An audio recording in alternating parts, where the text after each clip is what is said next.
Hey everyone, I want to introduce the legendary creator Tyler James. He is from the US. He out of Massachusetts, did you say?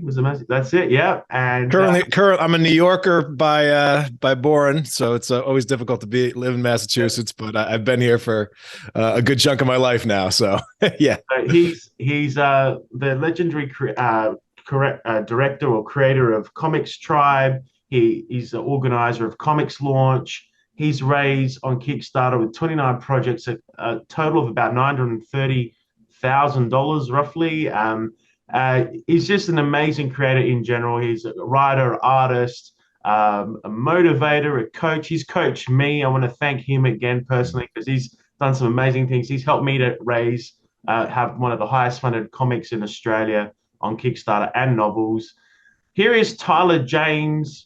Welcome, my friend. Good to see you on my channel. So yeah, Anthony, my friend, I know it's been a minute, but I'm excited to be here as you're getting your new channel off the ground, and I've just been thrilled. I'm thrilled and honored to be on here with one of Australia's foremost comic book crowdfunders and artists, and I've been so thrilled to see your stuff evolve and see you sort of bringing your sort of dream studio to life over the past couple of years, and it's fun to watch your growth too, man. So I'm happy to be here and happy to have a chat with you. thank you. Likewise, man.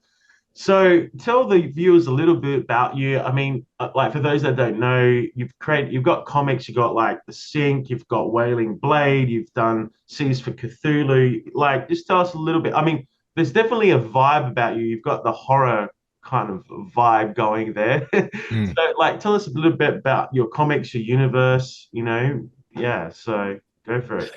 Yeah, what I've produced and published over the years has definitely been an evolution, and I think we occasionally will have people that have been following my journey since the very beginning. I had somebody tell me he's been following my career for 13 years the other day, and I'm like, whoa! Like he pulled out like one of the like first self-published things I ever had and ever put out into the world, and sold like 5 copies at a convention one time, and he had one. So it's been it's just interesting how things will evolve over the years. But I got started in this game very young. I was, I think, 12 years old when I started working on my first comic, and I started selling it out of my backpack in high school, and just copies that I printed up on my dad's work photocopier, and that really got things rolling. But yeah, I've been publishing and been acting as the publisher of Comics Tribe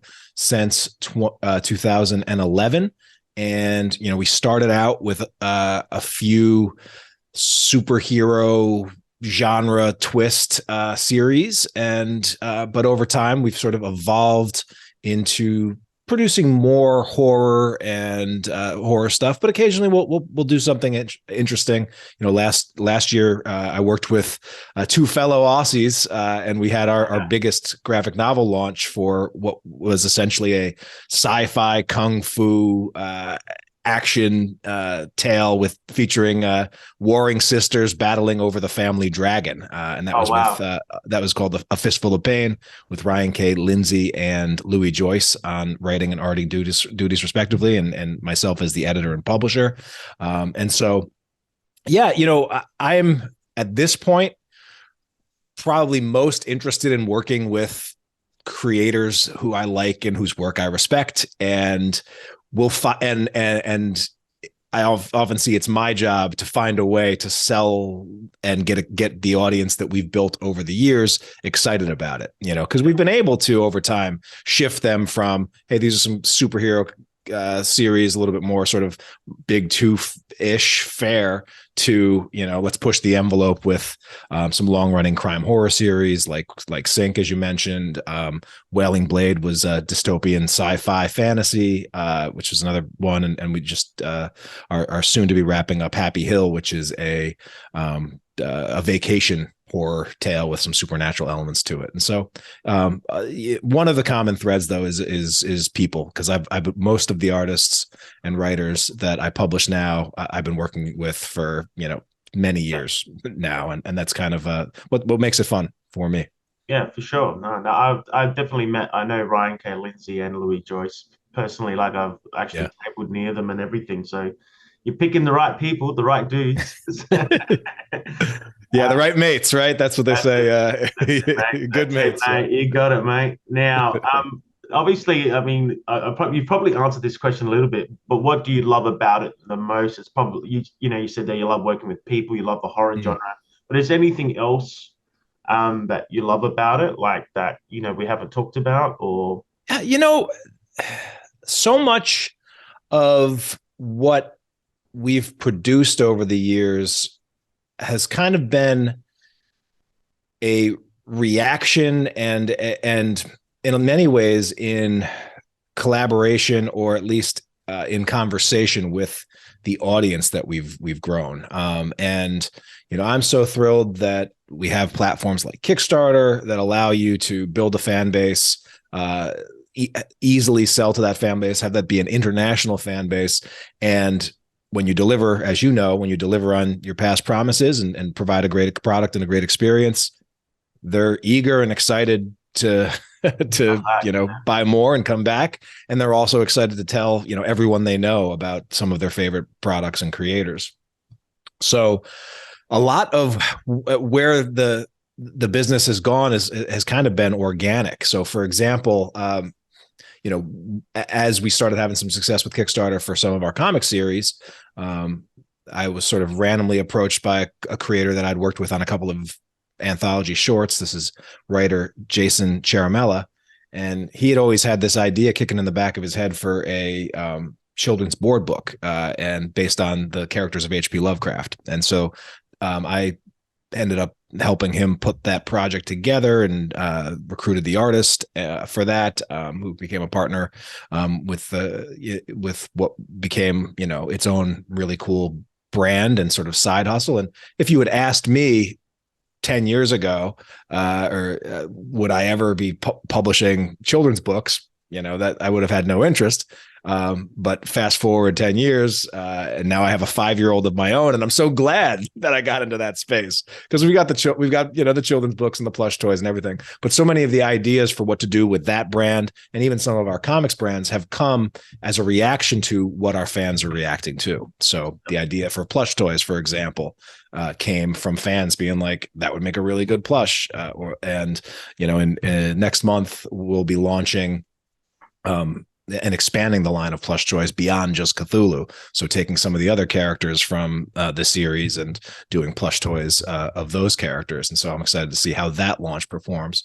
But so much of that has been a conversation and a really focusing on building that audience, of course, selling to that audience, and then watching what makes that audience what they really gravitate towards, and giving them more to it. Like, if there's any secret to this game, it is that, and to do it in a way where you're also working on projects that you yourself love, like when you can sort of find that right fit of the audience really wants it, you really want to create it.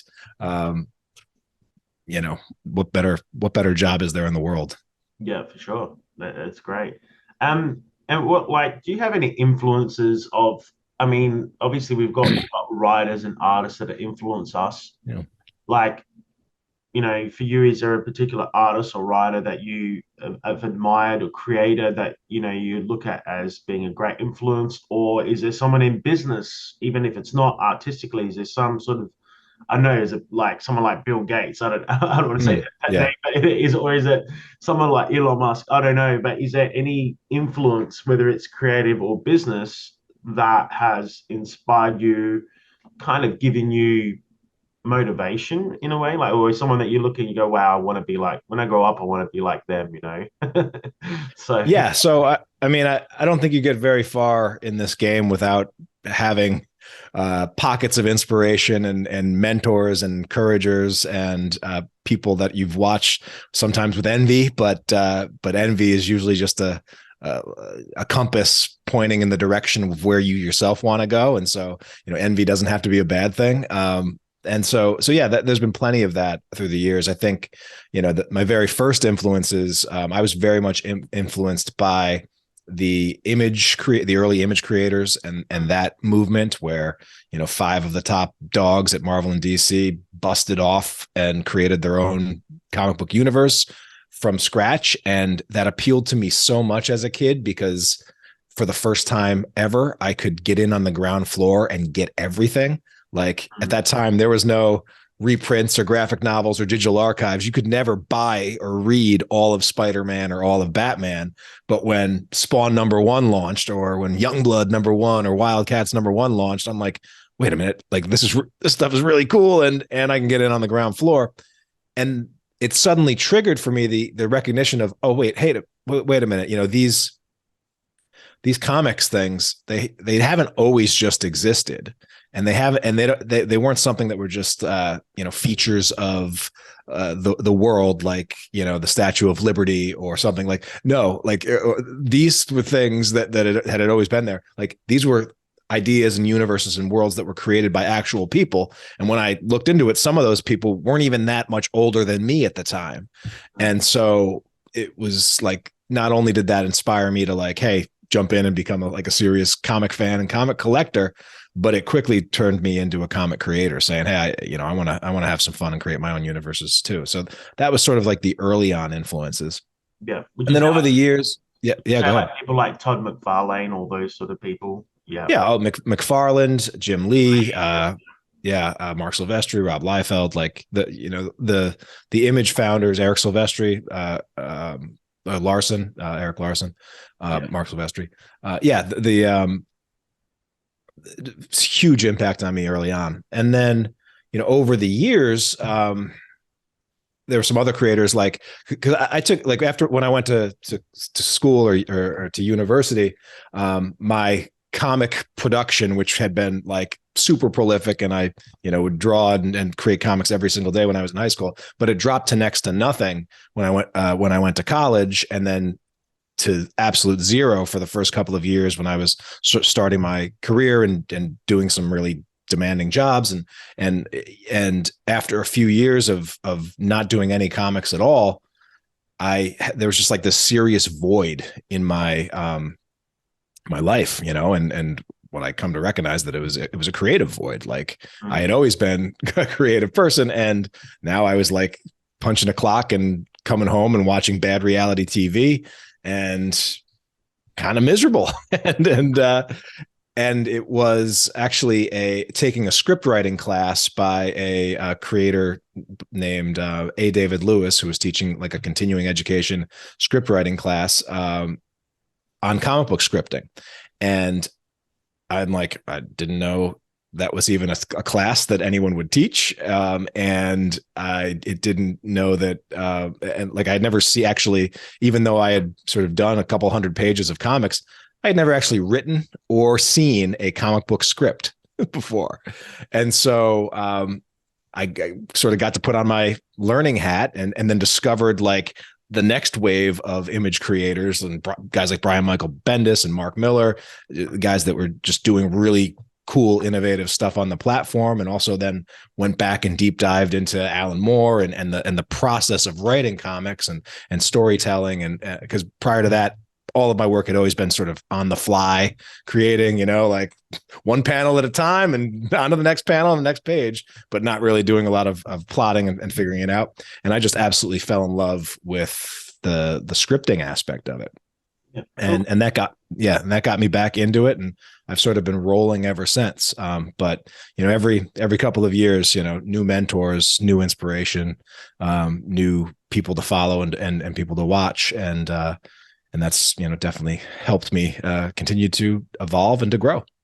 Actually, I'm going to throw a curveball at you. So this question isn't a thing because you've got me, you triggered another question.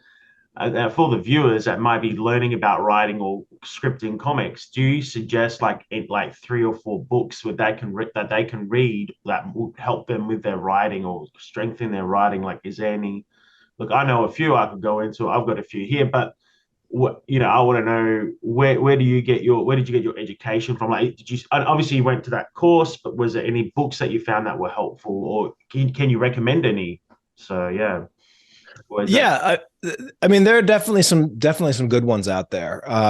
And the, the how, I mean, the place where I still put, I put so many copies of the classic book, How to Draw Comics the Marvel Way, into kids' hands, because I still think that is one of the best sort of initial exposures to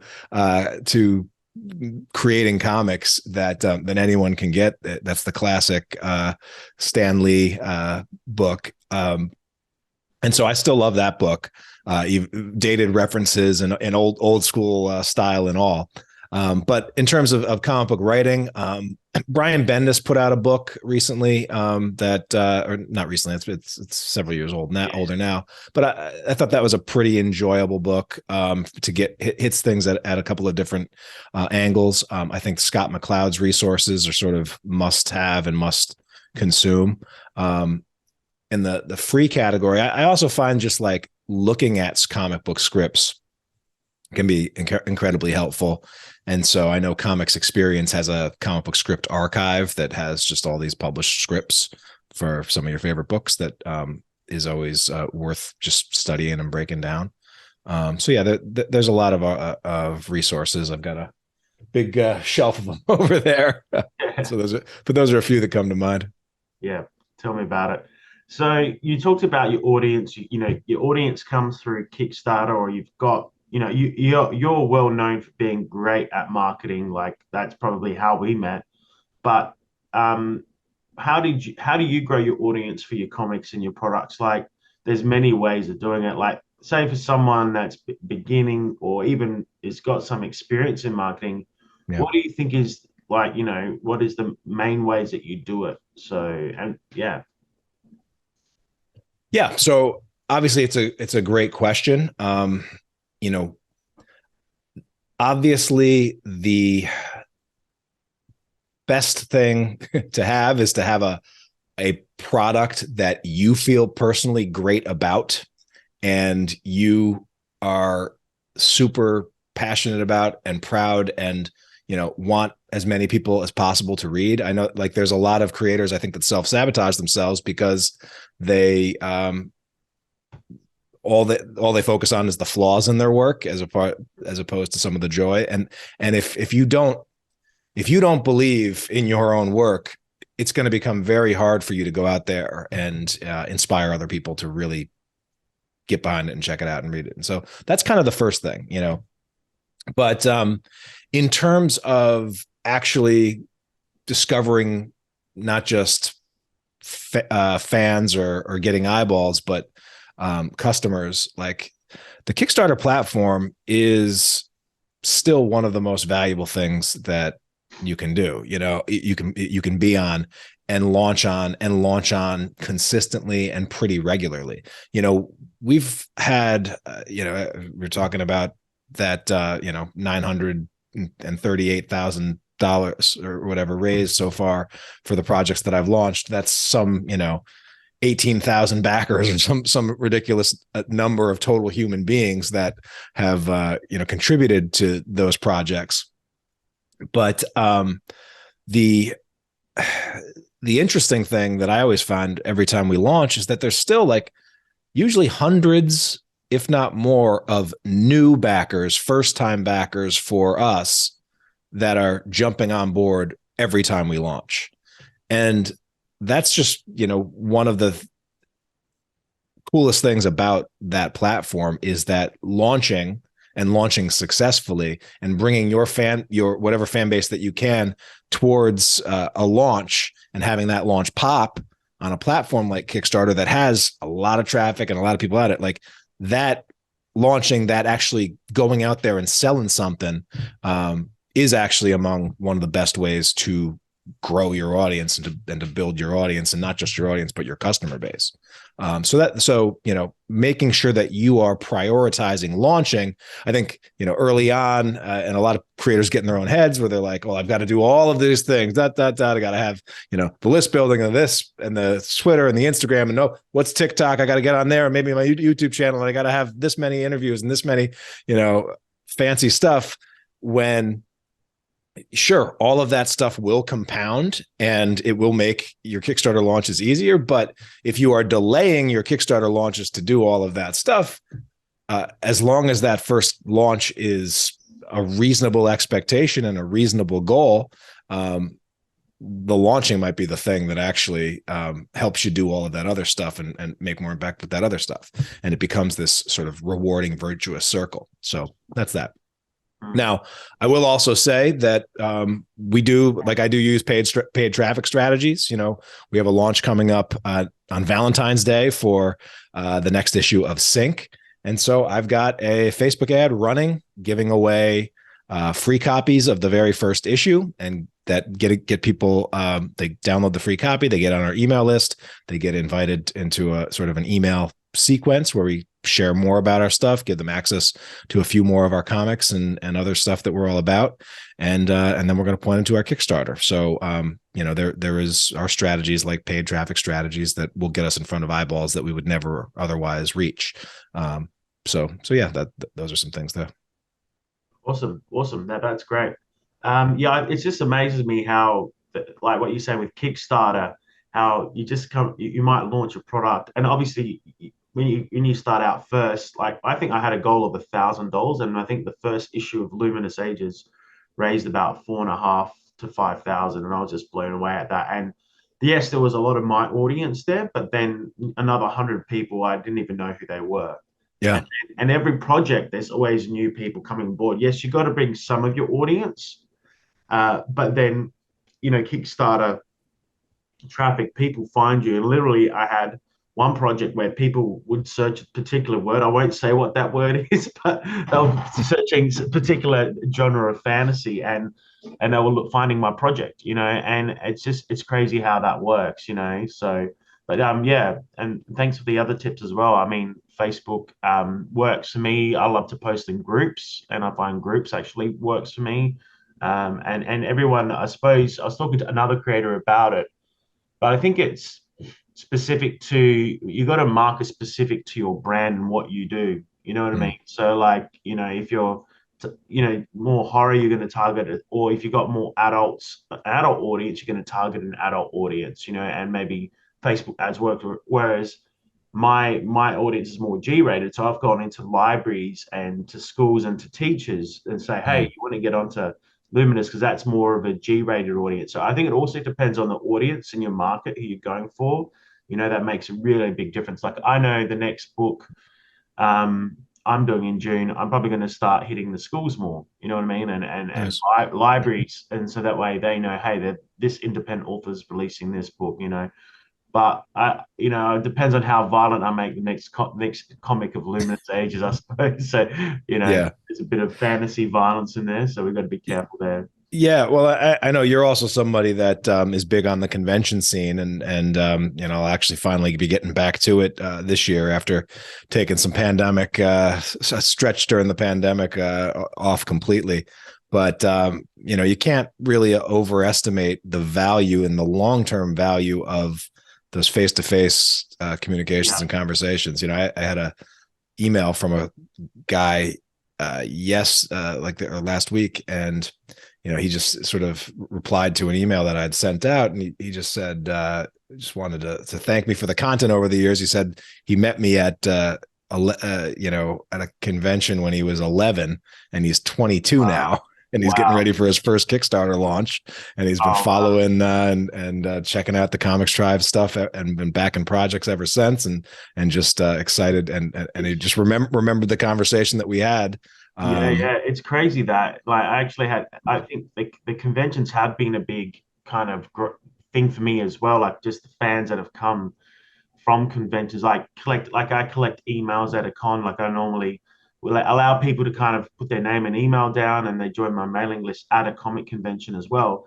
But I actually had a similar experience. It was in person where a, a, his name, I shouldn't say the name maybe, but it's an Australian creator. He's Indigenous background, and he came up to me and he was like, "Dude, I've loved your comics." And he goes, "I've got my comic out," and I go, "I know, I saw it over there." I was like, "Wow!" And I picked up his first issue of his comic, and he's actually gone crazy viral with it, like with this comic. It's an amazing series, and it's great to know that you've inspired people to do that, and he's like, "Oh, dude, I've been watching you for years as well." I'm like, "Thanks, man." He just, and he's basically said, "I've finally, got up and done my own comic, and thank you," and I'm like, "Yeah, that's awesome." And to be able to inspire others as well and see them actually succeed is such an amazing feeling. You know what I mean? Like, it's just great to do that Yeah, for people.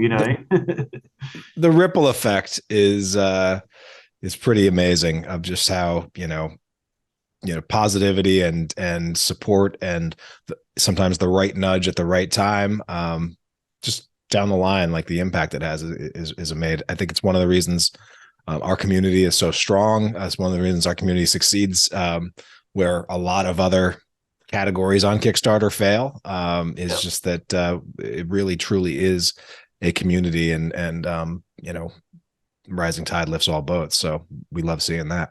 Yeah. So you talked a little bit about community and mindset and positivity there. Like, I find that that is a really important game, isn't it? Like having the mind space and mindset. I know I've joined your mastermind so many times, and it's been so uplifting. Tyler, for those of you that don't know, Tyler runs like a mastermind where creators get together, obviously for a paid fee, but we all get together and offer so much. There's so much value in it because like creators are talking, and there we go. Sorry, we got a bit of an interruption there. Creators are talking and giving each other tips and advice and all that sort of stuff. I find that mindset, if you don't have your mindset game on, where you're in the right mind space to create, and like you said, talk about, you're going to be passionate about your stuff.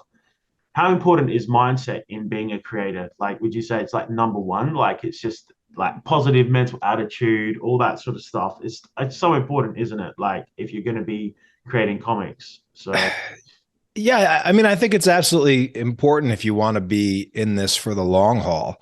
We had our mastermind meeting last night, actually, and you may remember, like, I do back-to-back sessions with those, and they go pretty late, so I'm low on sleep today myself, but they're great, and we always start the sessions with wins, where we just ask creators to share a recent win, right?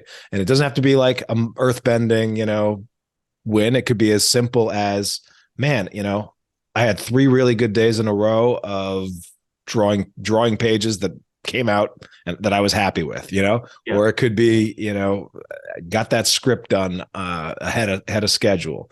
It could be, hey, my Kickstarter is now 90% funded and I've still got time on the clock, So, but if you don't focus on the wins, we as humans with reptilian brains and, all sorts of, and predisposed to look for threats like everywhere we go, we end up just focusing on the bad stuff, the challenges, the problems, the struggles.